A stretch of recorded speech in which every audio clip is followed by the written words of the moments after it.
Assalamualaikum warahmatullahi wabarakatuh. Perkenalkan nama saya Randi Putra Ismail. Saya mahasiswa semester 3 Pendidikan Guru Sekolah Dasar Universitas Negeri Gorontalo. Pada kesempatan kali ini saya ingin mempresentasikan sebuah materi dari mata kuliah pengembangan kurikulum sekolah dasar. Yang saya hormati, Ibu dosen pengampuh atau Ibu dosen pembimbing yang saya sebut nama beliau Ibu Nurfalia SPD MPD serta teman-teman sekalian yang saya cintai dan saya banggakan. Puji syukur marilah kita panjatkan kehadirat Allah Subhanahu wa taala karena atas limpahan rizki dan rahmatnya lah kita masih dapat diberikan kesehatan, kekuatan, kesempatan sehingga kita dapat melaksanakan kegiatan sebagaimana mestinya. Salawat serta salam marilah kita haturkan kepada junjungan kita Nabi besar Muhammad SAW, kepada para sahabatnya, keluarganya, dan insya Allah dapat tercurahkan kepada kita semua selaku umat yang istiqomah dengan ajaran-ajaran beliau. Amin ya robbal alamin. Baik, pada kesempatan kali ini saya ingin mempresentasikan materi tentang pengertian peran dan fungsi dari kurikulum. Nah, kurikulum itu merupakan rencana pembelajaran yang tentunya sudah memiliki kedudukan yang sangat strategis dalam aspek seluruh kegiatan pendidikan Indonesia. Dan dikarenakan perannya begitu sangat penting, maka penyusunan kurikulum pun tentu tidak dapat dilaksanakan tanpa adanya pemahaman tentang konsep dasar kurikulum itu sendiri.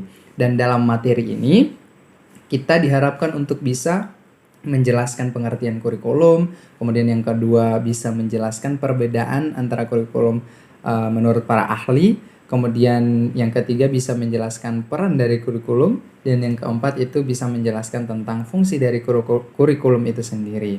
Nah, langsung pada materi pertama, pengertian kurikulum. Pada dasarnya, kurikulum itu merupakan seperangkat pembelajaran yang tentunya harus dikuasai oleh seorang peserta didik. Akan tetapi, sebelum masuk pada pengertian kurikulum secara modern, kita harus tahu dulu pengertian kurikulum secara klasik ataupun secara tradisional. Nah, secara klasik, kurikulum itu adalah kurikulum itu berasal dari bahasa Yunani yang terdiri dari dua kata, yaitu kurir dan kurere. Nah, kata kurir di sini dituliskan sebagai pelari dan kata kurere adalah tempat berpacu. Dalam Kamus Besar Bahasa Indonesia, kata kurere itu memiliki beberapa makna, diantaranya yaitu berlari dengan cepat, kemudian yang kedua tergesa-gesa, kemudian yang ketiga itu adalah sebuah kegiatan yang tanpa hentinya atau secara berulang-ulang, kemudian yang keempat itu bisa dikatakan sebagai gelanggang. Nah, di sini kita bisa lihat bahwasanya kurikulum itu adalah jalur yang harus ditempuh oleh seorang pelari mulai dari awal sampai dengan finish atau akhir dengan tujuan untuk mendapatkan sebuah penghargaan ataupun medali. Jika diimplementasikan dalam seorang siswa, maka kurikulum itu adalah seperangkat pembelajaran yang harus ditempuh oleh seorang siswa. Dan ketika seorang siswa sudah menyelesaikan satu jenjang studi, maka dia akan mendapatkan penghargaan berupa sertifikat ataupun ijazah, seperti itu. Nah, akan tetapi pengertian kurikulum secara klasik ini tentunya masih sangat sempit sekali jika dibandingkan dengan kurikulum secara modern. Oleh karena itu, pada abad pertengahan 20 ke 20, kurikulum telah mengalami perubahan. Di sini telah dituliskan bahwasanya kurikulum adalah sejumlah mata pelajaran yang harus ditempuh untuk memperoleh ijazah. Dalam hal ini ada dua pokok yang harus kita perhatikan, diantaranya yaitu adanya mata pelajaran yang harus ditempuh oleh siswa, kemudian yang kedua tujuan utamanya yaitu untuk memperoleh ijazah. Nah, berarti itu artinya kurikulum itu adalah seperangkat pembelajaran yang tentunya harus dilewati oleh seorang siswa dengan tujuan untuk mendapatkan penghargaan berupa ijazah, seperti itu. Nah, tentunya ini masih sangat dangkal sekali jika dibandingkan dengan pengertian kurikulum secara modern. Lanjut. Nah, pada tahun berikutnya, pengertian kurikulum mengalami perubahan.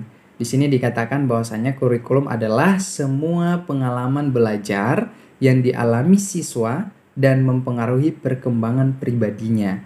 Dan ada salah satu ilmuwan juga mengatakan bahwasanya kurikulum adalah semua kegiatan yang diberikan kepada siswa di bawah tanggung jawab sekolah. Nah, jadi kurikulum kegiatan yang diberikan kepada siswa dan di bawah tanggung jawab tanggung jawab sekolah itu adalah pengertian kurikulum menurut Harold B. Alberti pada tahun 1965. Lanjut, semua pengalaman belajar. Nah, artinya seorang guru mampu menciptakan rencana pembelajaran yang berefek pada siswa tersebut. Siswa tersebut mampu untuk memahami pembelajaran yang tentunya yang diberikan oleh guru itu sendiri. Misal, kompetensi yang diberikan kepada siswa yaitu memahami proses pertumbuhan biji kecambah. Nah, otomatis siswa tersebut harus melakukan progres, dan progres tersebutlah yang disebut sebagai kurikulum. Nah, dan perbedaannya dengan kurikulum yang sebelumnya, kurikulum yang sekarang ini sudah lebih mengutamakan kegiatan dari siswa itu, sedangkan yang sebelumnya itu hanya mengutamakan hasil dari proses pembelajaran siswa, yaitu untuk mendapatkan sertifikat, untuk mendapatkan piagam ataupun ijazah seperti itu. Nah, kalau di sini dia sudah lebih mengutamakan kegiatan dari siswa itu sendiri. Nah, selanjutnya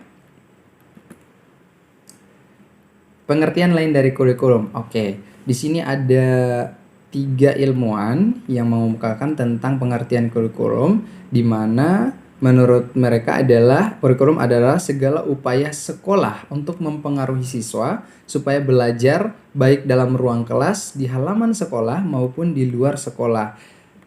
Nah, ini dikemukakan oleh Saylor, Alexander dan juga Lewis pada tahun 1974. Nah, tentunya ini sudah mengalami perubahan lagi, di mana di sini sudah lebih siswa itu sudah tidak dibatasi lagi belajar hanya di sekolah saja, namun sudah bisa mengeksplor sampai di luar sekolah gitu.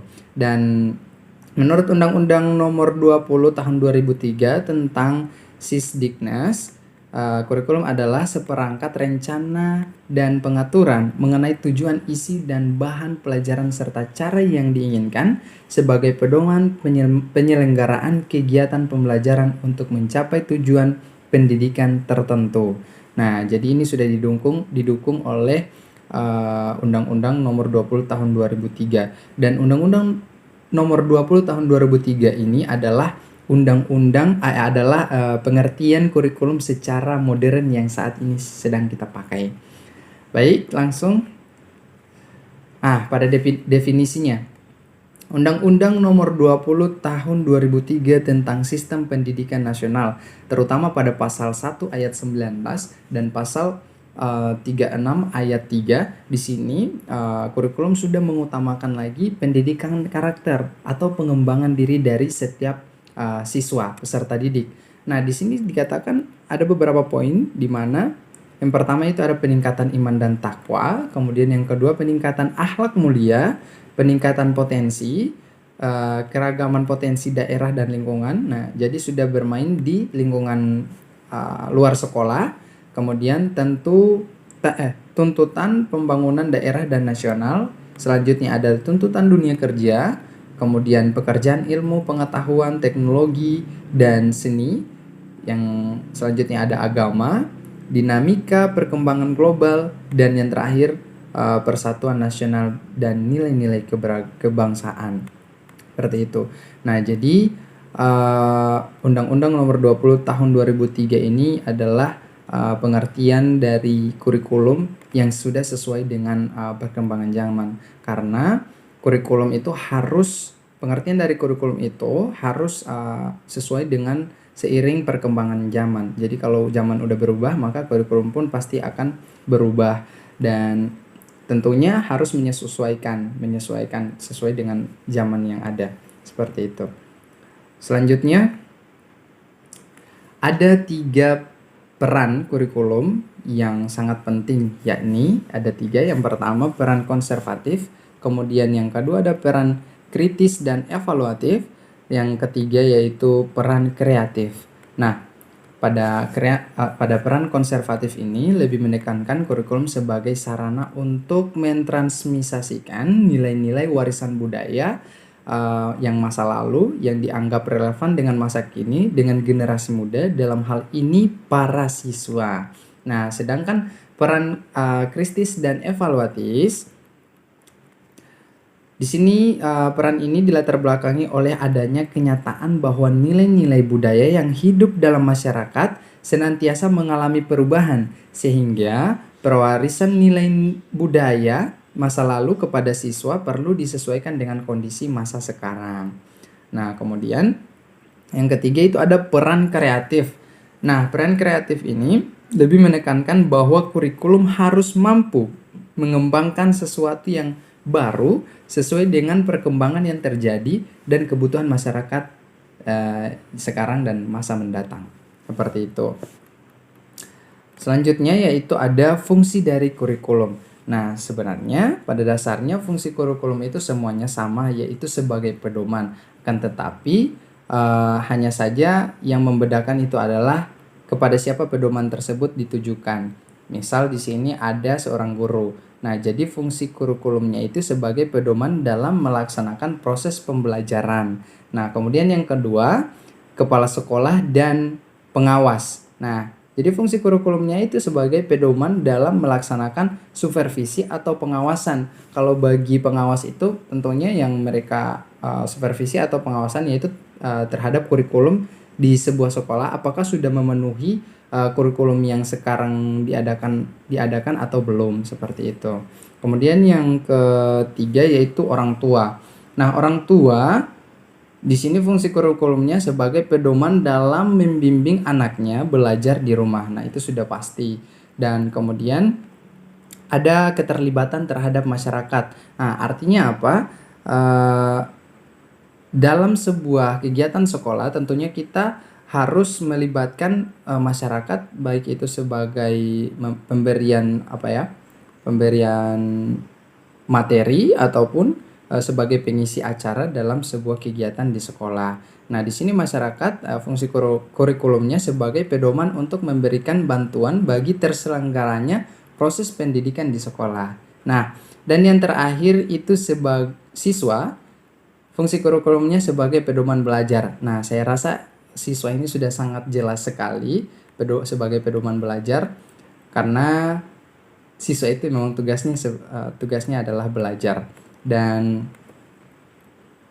selanjutnya, terima kasih, mungkin itu materi dari saya. Lebih dan kurangnya saya mohon maaf. Bila ada kata-kata yang salah mohon dimaafkan pula. Terima kasih. Billahi taufiq wal hidayah. Wassalamualaikum warahmatullahi wabarakatuh.